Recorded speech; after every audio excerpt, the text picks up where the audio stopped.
चाहता हूँ, आपको लगता है कि भारतीय जनता पार्टी के लिए जो सबसे कंफर्टेबल एस्पेक्ट है वो ये होता है कि लड़ने दो, मोर द मेरियर, और विपक्ष में लोग आ जाएं, तो होगा ये कि वो आपस में एक दूसरे का जो भी होगा स्थान वो अपना लेते रहेंगे और उस चक्कर में हमारा वोट कंसोलिडेट हो जाएगा।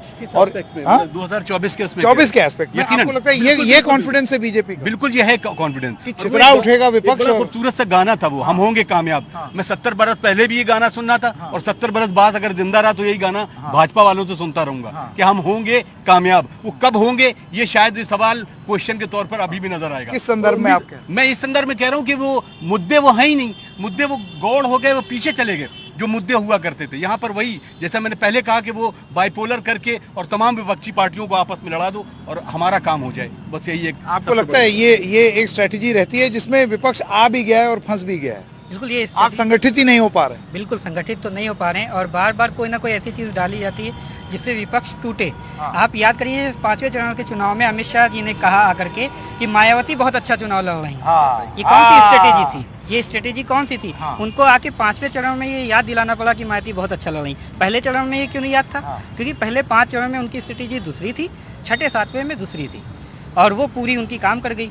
लोगों ने उसे बाद में देखा, तो वो तो विपक्ष को गुमराह करते हैं। अब ये विपक्ष को देखना है कि उनको हराने के लिए हमें कैसे एक होना है और कितना समझौता करना है।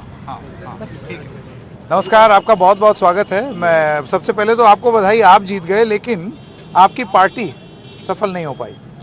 आप किस तरीके से देखते हैं इसको? देखिए, जनता का परिवर्तन और बदलाव करने का मन था। जनता ने परिवर्तन और बदलाव के लिए वोट दिया है और हम लोग लगातार जनता के बीच में, उनके सुख दुख में, कष्ट में उनके साथ रहे हैं और जन मुद्दों को लेकर के हम लोग लगातार 5 साल संघर्ष करने का काम करते हैं। जनता ने हमको देखा है सड़कों पर संघर्ष करते हुए और संघर्ष के दौरान हमारे ऊपर तमाम बार लाठीचार्ज, दमन, हम लोग जेल में गए हैं। तो उन संघर्षों के कारण जनता ने हमको वोट देने का काम किया है। मेरा ये सवाल है कि आपको क्या लगता है कि ये चुनाव तो चलिए आप लड़े, परफॉर्मेंस भी बेहतर हुई समाजवादी पार्टी की, लेकिन अगला और अच्छा कर गया, इस वजह से आप सरकार नहीं बना पाए। मैं आपसे ये जानना चाहता हूँ कि 22 का असर 24 पर किस तरीके से पड़ेगा?